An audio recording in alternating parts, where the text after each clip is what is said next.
ஆடி 18ஆம் பெருக்கு விழாவினை முன்னிட்டு தென்னகத்தின் காசி என்று அழைக்கப்படும் ஈரோடு மாவட்டம் பவானி கூடுதுறையில் புதுமண தம்பதிகள் புதிய மாங்கல்ய கயிறு மாற்றிக்கொண்டு பவானி சங்கமேஸ்வரரை வழிபட்டனர்.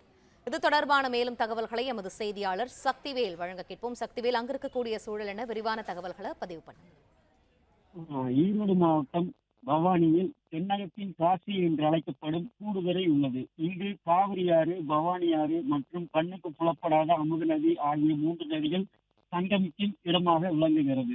பவானி கூடுதுறையில் இன்று ஆடி 18 நாளில் புதுமண தம்பதிகள் தங்களுடைய திருமண மாலைகளை ஆற்றில் விட்டு மாங்கல்ய கயிறு மாற்றி வழிபாடு செய்து வருகின்றனர். அதேபோல் திருமணம் ஆகாத இளம் கன்னி பெண்கள் கன்னிமார் சிலைகள் வைத்து மஞ்சள் குங்குமம் தூவி தீபம் ஏற்றி வழிபட்டு வருகின்றனர். மேலும் திருமணம் ஆகாத இளம் பெண்கள் பூஜைகள் வைத்து வழிபாடு செய்த மாங்கல்ய கயிறை வளையல் மஞ்சள் குங்குமத்துடன் மற்றவர்களுக்கு திருமணமானவர்கள் சுமங்கலிகளுக்கு பிரசாதமாக கொடுத்து அவர்களின் ஆசை பெற்று விரைவில் திருமணம் அமைய வேண்டும் என பிரார்த்தனை மேற்கொண்டனர்.